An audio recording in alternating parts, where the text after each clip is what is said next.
Hello and welcome to Top 5 Plays of the Week, and this time we got Oldtimer, who's a bit new to the channel, so give a welcome for him being number 5. So, I personally, in my opinion, I don't like the play he does here, where he's like, he kind of just goes into nothing, for the most part. Like, he goes into like King Deuce X, which is like kind of whatever with Imperm. But I will say the opponent did have adequate outs to his board because he had Lightning Storm, and then also on top of that into Lava Golem. It was so he did have like adequate outs to the board anyway.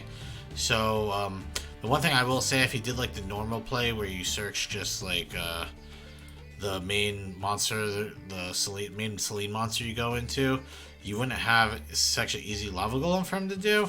But he does have Max C on the board, and the opponent does misplay a bit by playing into this Max C. Rule of thumb, and also he gives him Max C back in the hand, which is actually hilarious. Rule of thumb, if you cannot OTK your opponent, don't play into Max C. Like, it's simple as that. Like, you gave him 5 cards, where if you just didn't give him anything, like, he was kind of fucked. There's nothing really Oldtimer was going to do. But I still think he plays it like pretty decent. And here he's gonna go into Selene. And here comes this other Selene. This is the guy I was talking about, Surziel. His effect only works when you normal summon him, so he kind of wasted the normal summon. So, yeah. But I like this because he put double-edged sword, which would actually kill Oldtimer, right? Look at this. He had the he goes into Gorgon and he attaches not the Evil Eye Selene, but he attaches the Evil Eye or Gargana, right? Which increases the attack on this card by the difference in life points. And you're gonna see how massive. Equal 10,000 attack, satisfying kill. The satisfying kill is why this is top 5 of the week. Alright, already we're here with number 4 of the week. We got Fortunado, a long-time resident, also my moderator. This guy's gonna get Ash, Unicorn. He hits a card off the top. Pretty much, the reason why I'm putting this on top 4 is because he ends on a really strong board with this really wacky deck, because he's playing like 4 different archetypes in one deck. And on top of that, he does play at least through a one-hand trap. But yeah, you're gonna see what I'm talking about. So him holding crossout for Nibiru, in hindsight, like, is crazy, because this really just ended his turn immediately. Really, I mean, technically you could have arrivaled for this, but like it wouldn't have done too much. This is actually a really nice play by Fortunado in hindsight. So we negate the Nibiru. There's Alibertion. Now we're gonna do some math mech shit. So boom. And here's Nabler, which is gonna allow him to go into Omega. Omega is going to rip a card, and it triggers Lambda's effect. Lambda's gonna let him add Gamma and end step. Then Sprint is gonna allow him to start doing Sprite plays. So I told you, he's playing like 30, he's playing so many different archetypes in this deck, it's kind of ridiculous. Now he's like just doing full Sprite combo. So there's Ibli. He goes into IP. Ibli gets put on the opponent's side of the field. And then he's gonna go to Carrot. So look at all my look at all Fortunato has. Technically, he could eventually bring back Lambda too from the graveyard, and with Lambda he could use Gamma, right? So he has IP, Carrot, Unicorn shit. He's got Elf effect, and he's got Super Factorial, which is pretty nice. And you're gonna see how nasty this board ends up being. So he negates this Pearly, my friend Pearly, which is good negate. He summons Scareclaw Kashtira, and then he fusion summons, or link summons, into Triheart, which forces Corruptor in defense, so he can't out Corruptor, and Pearly has no other way. Like, he can't go into any links, because the links that they have are like, they usually just have, what is it, the Anamon stuff. Like, he doesn't have anything that he can actually go into with Nightmare. So he just scoops it up.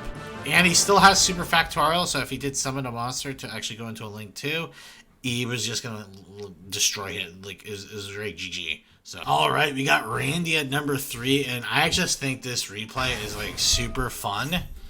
And it's super quick, and it's just such a satisfying replay. So he drills the opponent, which drill is, like, super painful for this guy. But yeah, we're just going to go through it, because he does actually quite a bit. Galaxy Tomahawk. Obviously, if someone goes this, they're most likely doing a Rorodon. So here comes a Rorodon. Boom. Rorodon's going to summon 3, and he's going to summon out of the deck. Remember, he cannot add to hand. So Denlong prevents Denlong from adding the trap, 9 pillars. And then Denlong is going to be able to go into Barone. Denlong lets him summon Shiwen, which lets him go Yazi. Popped Yazi. Yazi's going to special summon out of the deck. Here comes Ashuna. And then this lets him go into Cupid Pitch. Cupid Pitch lets him go increase the level, the board load. Now, he should have been able to add Colossal Dragon, but he can't do it because the Droll. So he stopped 2 cards already, 2 really important card cards. And then he brings this back, 2 level 7s going to Shangri-Ira. And the board this guy puts up through Droll is actually really strong. He still's got 2 Omni Negates. He's got this, which just can summon out the Fenrir. So really, really solid board regardless. All this guy has to do is bait out, like, interruption from him. So here we go, defanging. Defanging gets negated. Got both negates, so he got 3 triple. So now he has a 6,000 Divine Carnate, and Divine Carnate has such a nasty secondary ability, which at the end phase, he gets to bring back a card from the graveyard. So he gets to steal a card from your opponent's graveyard, he gets to steal Baron, so he has an Omni Negate on the board now, because Baron has an Omni Negate every time it leaves the field. So, okay, so Baron, boom, and then he has nothing else, so it's GG. I thought that was super satisfying, so that's why it's number 3 for the week. Alright, we're here with number 2 of the week, and we got Unbanned VFD, and yeah, the opponent sets 2 cards, but this man, I'm just going to tell you right now, this guy plays through every Roach. Let's just say this game is a Roach infestation, right? So there, he gets Fenrir, he gets Compulsed, this good dude's clearly playing Lab. I have one issue with this, like, mainly in this replay. And the only issue I have is he has a normal summon. He could technically normal summon Rykart to set up Twin Saw. But I think in his mind, he's afraid that this is a card that interacts with the monster, like Dogmatic Punishment or anything like that. And if it is, he gets a search off of Lady, which is understandably why he doesn't do it. So he's gonna not do it, which is, like I said, fine if that's the reasoning, you know what I mean? He gets Maxi, that's Maxi Uno number 2, dude. So here comes Unicorn. Unicorn is gonna add Birth. Birth is sound played. Here comes Lightheart. Lightheart is going to get ashed, but he already has Rykart in hand, so this actually does not really matter that much. So here comes Triheart. And that is IDP. So, technically, if he did do that play I said with Rykart, it would have worked out completely fine for him. He still would have gave him a card, unironically, because it's a trap. But he could have, it could have been pretty good still. Because IDP, like, obviously there's no cards in the graveyard, so could have gotten some value out of it. But I guess it wouldn't have mattered, because if he just kept this one trap, switched Lab to Lady to attacked over it, and then, because there's no 2 targets, because this can't be targeted. So I guess he could have done that, it wouldn't have mattered. So I think this was what he did was completely fine. But he's trying to OTK, which I personally would OTK as well, or at least try to. Mainly because you're going second and you have a lot of gas. So here, Straddle. Straddle should make the OTK, like, much simpler. I do not like popping this Dogmatic Punishment, especially with the opponent drawing so many cards, because if your opponent's smart, they're gonna stop your OTK. So, big tip if you guys wanted to know, stop OTK with Triheart. is if you imperm a target, do not imperm the tryhard. The effects all come from these monsters. So just remember that. So all he has to do is hit this card with imperm. And remember, if he didn't hit Dogmatic Punishment, he would have been able to do this with the imperm. Now you could argue if the guy had Coup Clock, he could have Dog Punishment. It would have allowed him to Dog Punishment. But I will argue that if the guy had Coup Clock, he would have used it already. You know what I mean? Before punishment hit. So I don't know. It could have gone either way, but I think if he just left this on the field, it would have been easier time to OTK. So here's Ogre.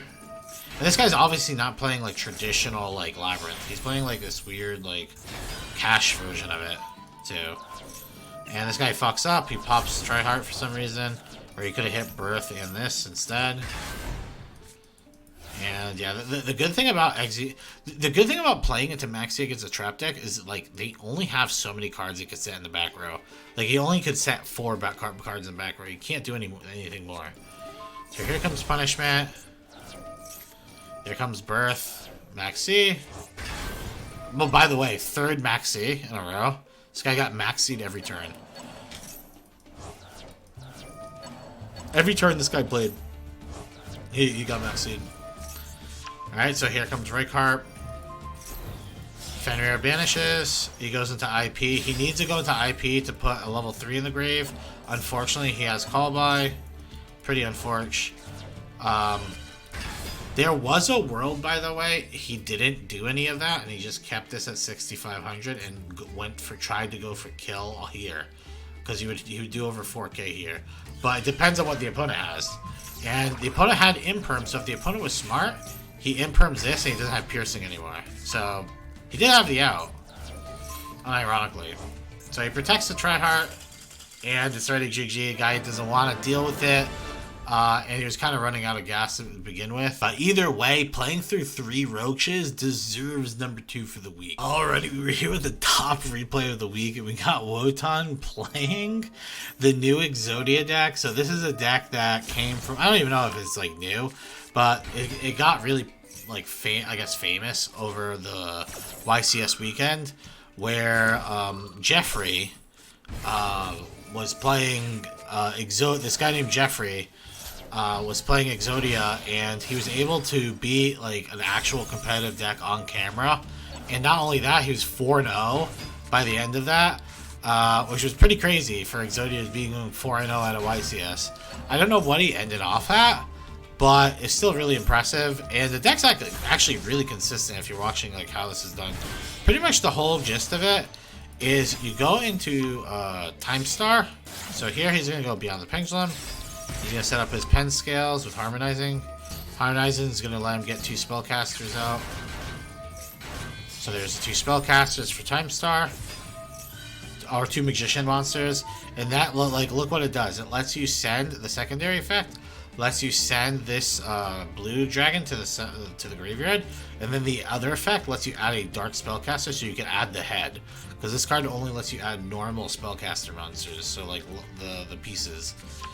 And now the whole game plan of this deck is to just revive this card as much as possible, which is really cool aspect of the deck. So he goes to Selene. This is one way you revive it, and then you go into Cross Sheep. That's already 1 piece for him. So Cross Sheep, then you go into this. Cross Sheep brings back 2nd Selene. So remember, Selene is not once per turn. That's 2 pieces. He plays 3 Selene in the deck. So it's annoying that you have to build 3 Selene, but tell me how sweet of an FTK is this. And remember, you can go into another Selene, and then if you don't have the other piece, you go Selene, and then you go Appaloosa with the last one. And then, or I guess I use is fine too. But yeah, then you search all the pieces off of that, which is actually really sick. He gets a sick EXODIA finish, which we love to see, and that's why it's number 1. Good job, Wotan. But yeah, this is a really cool deck. If you guys want to submit replays, submit it. Join the Discord, submit the replays into the replay channel, and we check them out. And guess what? If they're good, they end up in the top 5.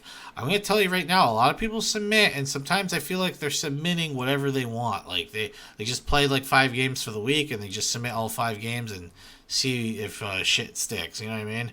If you guys want, I mean, for the people who are not showing up on these replays every week, because I know some people complain I show the same people, I could do like a thing once a week where I do top 5, like, or I do like replays every week where I show like games that were bad and why they were bad and just point out all the bad things with it.